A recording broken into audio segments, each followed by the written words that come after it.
Hi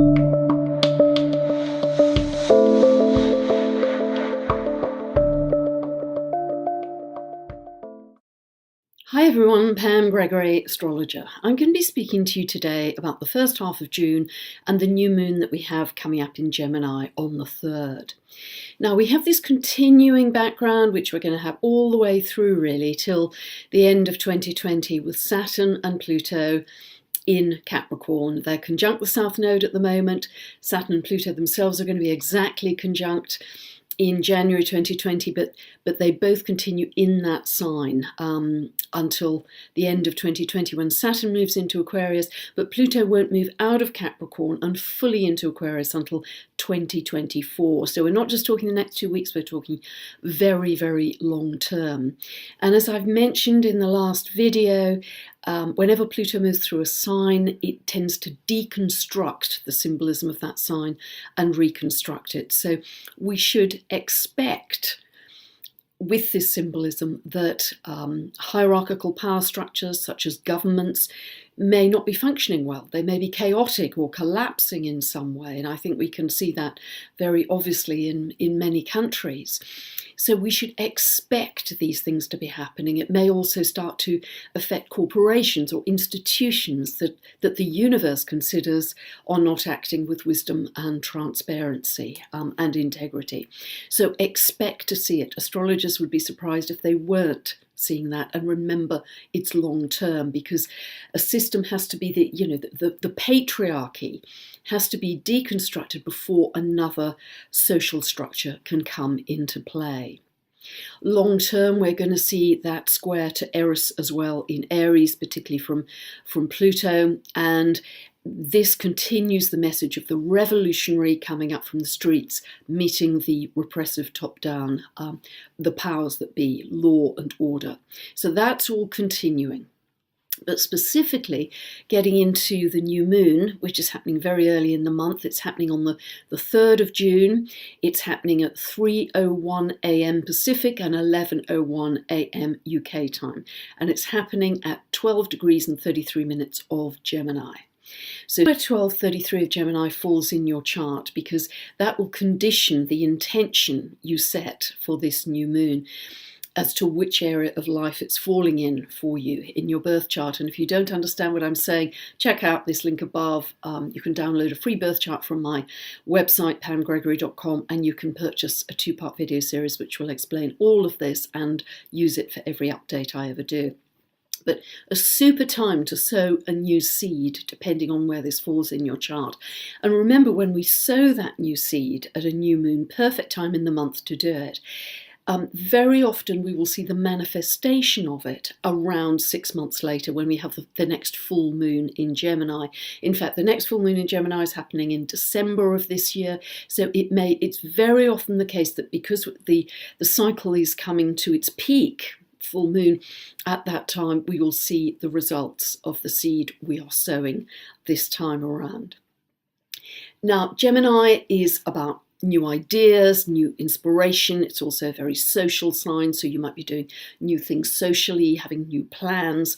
It's interesting because this is actually forming a T-square to that ongoing Jupiter-Neptune square. Jupiter in Sagittarius currently at 20 degrees, Neptune in Pisces currently at 18 degrees, and this new moon, sun and moon together forming a slightly wide T-square to Jupiter and Neptune.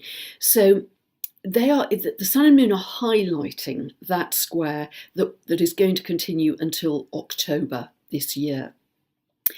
Now, and I'll talk more about that in a moment, but with Gemini, it's very much about facts and information and communication. And where we have the aspect to Jupiter, we have the opposition from Jupiter to the sun and moon, that can expand or inflate the information, the facts, etc. Because Jupiter is the planet of expansion, inflation, it magnifies anything it touches. And then the square to Neptune in Pisces. Shadow side of that is that information is confusing, overwhelming, things not being as they seem, and even in some cases, deception may come into play. And with Jupiter and Sagittarius, of course, in some cases, this may involve legal issues, the law. Jupiter and Sagittarius is a classic signature for the law. So at this time, it's interesting, there's going to be another vote in the UK on Brexit at this time, give or take a day or two. We're going to have an awful lot of information, but not necessarily a lot of clarity. That's the short message for that. Now, at its best, this is an inspiring and very creative T-square. It promotes your imagination, your creativity, your inspiration. It's very spiritual in its orientation at its best. It's your connection to source, your connection to the divine, a feeling of oneness with all things. So it's really beautiful in that sense. And Mercury is also opposing Jupiter at this new moon. Very good for writing, very good for speaking. But the Jupiter-Neptune square does have this wonderful quality of thinking bigger than you've ever thought before, big horizons, bigger possibilities for self and others. So it can be it's like a big hot air balloon, if you like, and at its best, it can fill you with joy and optimism. Remember to keep grounded at this time. Keep your bare feet on the earth as often as you can. Earthing, grounding, it's known by both those terms, but you suck up very healing ions from the earth, but it also helps you to stay solidly centered and grounded in an emotional sense too. Because we mustn't just be completely carried away with our big bubble of joy and optimism. But it can bring that about, because it's interesting. In this T-square, the three signs involved, Gemini, Sagittarius, and Pisces, are all mutable signs, mutable, chameleon-like. They are unbounded. They have a divergent energy. So it is very easy for things not to be contained, but also for things to multiply. As I say, we get this overwhelm effect as well. Now, something else that's very important to take into consideration from a very scientific point of view is that we know very big changes are happening with the Earth, very rapid changes. Astrologers predicted this very clearly with Uranus moving into Taurus, where it will stay for the next 7 years. But we know that the Earth is losing its magnetic shield, its shield of protection, if you like, that it's had as far as we know historically, because our whole solar system, not just the Earth, but the whole solar system, is spinning into this new area of space. We know that the magnetic North Pole is moving very rapidly. We know that we are having more geomagnetic storms. We're having more coronal mass ejections. We also know, and all of these things are measurable. Just go online and you can easily find them. NASA tracks quite a lot of these things. We know that the Schumann resonance, which I've mentioned before, this heartbeat of the Earth, is peaking at 20 times what it has done. And this may be down to more cosmic and galactic energies being able to access the Earth's plane, the Earth's environment. Now, that in turn may partly be accelerating the shift in consciousness that many people are feeling right now, because these very high vibration energies are coming in. And these high vibration energies, for me, astrologically, are very linked to this Jupiter-Neptune square. Jupiter-Neptune, the ethereal, the divine, the spiritual, Jupiter expanding that. So we're getting a lot of new electromagnetic energies into our Earth. Now, something that's very, very interesting for us as well is, and I have to thank the geobiologist Rory Duff for this, roryduff.com. He is, amongst many other things, a master dowser, and he is able to identify these energy lines. In fact, I've even done it, went on a course with him and learnt to do it very quickly, so it's a very easy thing for any of us to do, to find in a very basic way the energy lines in the Earth. But he has gone way beyond that in his understanding. And what he's finding is that all the energy of all of the energy lines in the Earth are strengthening. They're getting more powerful. And the effect it's tending to have is to amplify or magnify whatever emotion we're feeling. So therefore, if we're feeling fearful or anxious or depressed, the energy line we're living on may well have the effect of expanding those feelings. If we're feeling joyful and optimistic and upbeat with our big balloon of Jupiter-Neptune, it will amplify those feelings as well. And if you follow my work, you will know that in my books, in my newsletters, in my videos, I so often refer to keeping your frequency high, keeping it high in emotions of love, gratitude, appreciation. If you check out the work of Heart Math, they have done an enormous amount of work into this in terms of the effect that those emotions have on the heart, bringing greater coherence, in fact, to our whole energy field. So that is always important, to stay in those high-level emotions, because the universe is like a mirror. What we put out, we get back. If we're grateful, we tend to have more things coming into our experience that we can be grateful for and we can appreciate. But this is becoming even more the case because of the way the Earth's energy is changing. So it's an even bigger deal. We must up our game even more and be very conscientious in checking into where our frequency is. And I'm feeling this very passionately indeed. So if we go back to our new moon in Gemini, Gemini is also, as well as mental chatter, it's the sign of the mind because it's ruled by Mercury. It's the sign connected to self-talk. And it's so easy for all of us unconsciously to get on runs of negative self-talk through our days. We're barely aware of it. You know, I'm not young enough, I'm not smart enough, I'm not qualified enough, I'm not rich enough, I'm not this, I'm not that. It's so easy. So again, use that trick of sticking post-it notes on your fridge, bathroom mirror, cupboards to check in with where your thinking's at and correct it. Go back to thinking at a higher level, and even just watching the birds, be grateful for that. Be grateful for clean water, be grateful for fresh air, be grateful that you have arms and legs. Be grateful for the simplest things. Now, what is very interesting about Gemini as well is I always think of it as the sign of choice, because Gemini is a mutable air sign. It loves variety. It's quite magpie-like. Loves to do lots of different things. Gets bored very quickly. So I want to do a bit of this, bit of that, bit of that. It can make Gemini energy can be a little bit indecisive at times because there's so much choice. Again, this divergent focus that the mutable signs have. However, we can turn this to our advantage by becoming very conscious that we have a choice in every moment.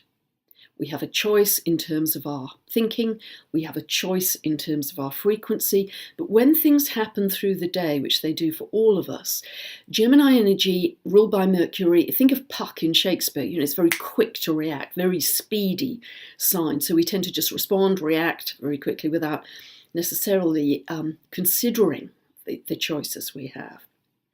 So again, I'd suggest that particularly at this new moon, you kind of step back and be aware of the choices you make in your reactions. Even if it's something really, really challenging, you've lost your job, really challenging. And do we choose to say, oh, well, this always happens to me, I'm a loser? Or do we choose to say, actually, I know that wasn't right for me, and it's given me the chance to, give me a kick in the pants to go and find the right thing for me? Be aware of conscious choice, because in doing this, we are consciously co-creating. And my last book, as many of you know, How to Co-Create Using the Secret Language of the Universe, goes into quite some detail on how to do that and why it's so important that we become much more aware and much more conscious of how we're moving through our days, and in this case, with the new moon, with choice. So the thing that will help us at this time, at this new moon, is that that wonderful Pallas Athena, the goddess of wisdom and strategy at 10 degrees of Libra, is quite tightly trine the sun and moon. And Pallas Athena always gives us the bigger picture, the bigger context, the bigger pattern, and can guide us to wiser choices. So with this T-square with Jupiter and Neptune, Think very much about meaning in your life. Do you have enough meaning? Are you really making a difference in the world with your life? Think about Neptune. Do you have enough spirituality in your life, or is that kind of drowned out by the day-to-day routine? Think about your values. Uranus will be in Taurus for the next 7 years. That will change all of our values, I suggest. Start to think about those now and the choices you have about what's important in your life. So really quite big things to think about at this new moon. It can also bring in more social activity, remember. And if you are meeting up with people of like mind, that will be particularly helpful for you. What we also have at this new moon, it could be a little bit of intense emotion coming in, because we have an exact trine between Venus at 23 of Taurus and Pluto at 23 of Capricorn, and Pluto always intensifies anything it touches, even if it's a trine. So there could be some quite intense emotions around romantic situations, around jealousy or power plays, or that sort of thing. And that trine continues for the few days after the new moon on the 3rd. On the 5th, the moon is conjunct Mars, so our emotions could get quite heated. And on the 6th, the moon is opposing Pluto. So again, intensity. So over those few days, emotions could be running quite high. So deliberately step back if you're feeling strong emotions. I mean, I try and just give myself a breathing space, literally to step back and take a breath before I react in strong situations, whether those emotions are coming from you or whether they're coming at you from someone else. Just step back and observe. It really helps this feeling of you being empowered to make different choices. I think that's one of the most important things, that rather than just reacting in a pattern as you always have, you always do it this way, step back and think, what would my higher self want me to do in this situation? What is best for me, but also what is best for others and the world in this reaction or this decision I'm going to take. Mars continues out of bounds beyond the normal 23 degrees of declination until the 12th of June. Now, whenever planets are out of bounds, as I mentioned last time, the symbolism tends to express itself in a more extreme way. So this can be assertion or aggression, and then it goes back into normal declination on the 12th of the month at 17 of Cancer.